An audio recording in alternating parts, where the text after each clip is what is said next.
Welcome to History Explained, where we illuminate the past to better understand our present. I'm your guide to your daily journey through the past to empower the future. Today is Wednesday, July 23, 2025. As we do every Wednesday, we're exploring a major global event that shaped the course of world history. Today, we turn our attention to the Watergate scandal, the political crisis that unfolded between 1972 and 1974 and fundamentally transformed American politics.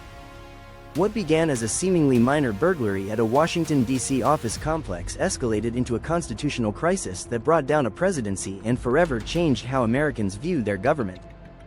What makes Watergate particularly significant is how it demonstrated the power of investigative journalism and constitutional checks and balances while revealing the extent to which political power could be abused. The scandal's aftermath reshaped American political culture and established precedents for presidential accountability that continue to influence politics today. So let's explore this pivotal moment in American history, examining the events that led to the break-in, the cover-up that followed, and the investigation that ultimately forced a president to resign. The roots of Watergate lay in the political tensions of the early 1970s. President Richard Nixon, despite his landslide re-election victory in 1972, was deeply concerned about political opponents and potential leaks of classified information. His administration had already established a covert unit called the Plumbers to stop information leaks, reflecting a siege mentality that would ultimately lead to criminal behavior. The immediate catalyst was the break-in at the Democratic National Committee headquarters in the Watergate office complex on June 17, 1972. 5 men were caught attempting to plant surveillance devices and photograph documents. Initially dismissed as a third-rate burglary by the White House, this incident would ultimately unravel Nixon's presidency. The burglars were no ordinary criminals. They included James McCord, security coordinator for the committee to re-elect the president, and 4 Cuban Americans with connections to the CIA.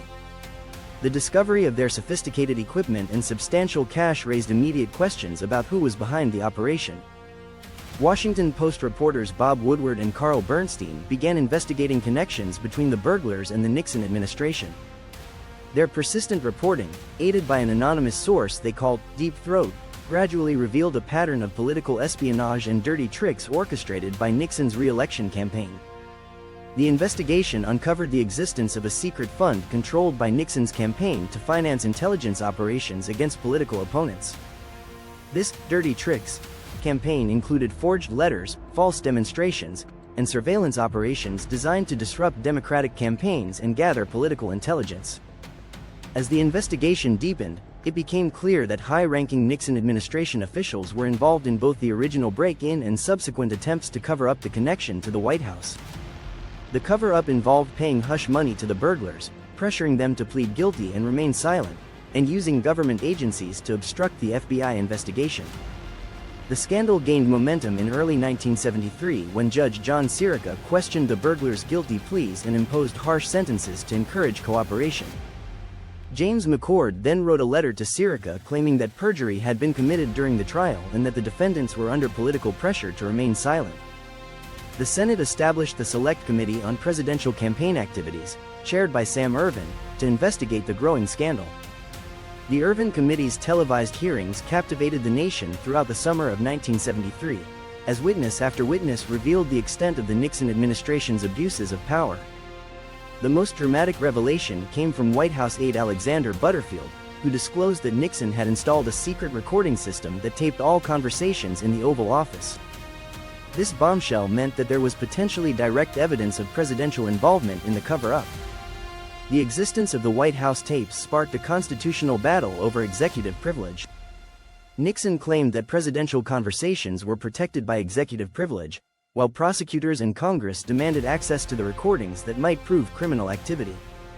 Special Prosecutor Archibald Cox was appointed to investigate the Watergate matter independently. When Cox subpoenaed the White House tapes, Nixon ordered Attorney General Elliot Richardson to fire him. Richardson resigned rather than carry out the order, as did Deputy Attorney General William Ruckelshaus. Solicitor General Robert Bork finally fired Cox in what became known as the Saturday Night Massacre. The Saturday Night Massacre on October 20, 1973, sparked a political firestorm. The apparent obstruction of justice galvanized public opinion against Nixon and led Congress to begin serious consideration of impeachment proceedings. The crisis demonstrated how constitutional principles could be threatened by executive overreach. Leon Jaworski was appointed as the new special prosecutor, and the investigation continued despite Nixon's attempts at obstruction. The House Judiciary Committee began impeachment proceedings, examining whether Nixon's actions constituted high crimes and misdemeanors, warranting removal from office. In July 1974, the Supreme Court unanimously ruled in United States v. Nixon that executive privilege could not be used to withhold evidence in criminal proceedings. Nixon was forced to release the White House tapes, which provided damaging evidence of his involvement in the cover-up. The "smoking gun" tape from June 23, 1972, revealed Nixon discussing how to use the CIA to obstruct the FBI's investigation of the Watergate break-in. This recording provided clear evidence of obstruction of justice and effectively ended Nixon's presidency. The House Judiciary Committee approved 3 articles of impeachment against Nixon: obstruction of justice, abuse of power, and contempt of Congress. Facing certain impeachment by the full House and conviction by the Senate, Nixon announced his resignation on August 8, 1974. Nixon's resignation on August 9, 1974, marked the first and only time an American president has resigned from office. Vice President Gerald Ford became president and immediately faced the controversial decision of whether to prosecute his predecessor or grant a presidential pardon. Ford's pardon of Nixon on September 8, 1974, sparked intense controversy. Ford argued that prosecuting Nixon would further divide the nation and prevent healing, but critics claimed the pardon sent a message that presidents were above the law. The decision likely contributed to Ford's defeat in the 1976 presidential election. The Watergate scandal had profound and lasting effects on American politics and society. It shattered public trust in government institutions and contributed to a more cynical view of political leaders that persists today. Post-Watergate reforms included campaign finance laws, ethics requirements, and enhanced congressional oversight of the executive branch. The scandal also elevated investigative journalism to new prominence. Woodward and Bernstein became household names, and their success inspired a generation of journalists to pursue accountability reporting. The Washington Post's coverage earned a Pulitzer Prize and demonstrated the vital role of a free press in democratic governance. Watergate established important constitutional precedents about presidential power and accountability. The Supreme Court's decision in United States v. Nixon confirmed that executive privilege has limits and cannot be used to obstruct criminal investigations. The case strengthened the principle that no one, including the president, is above the law.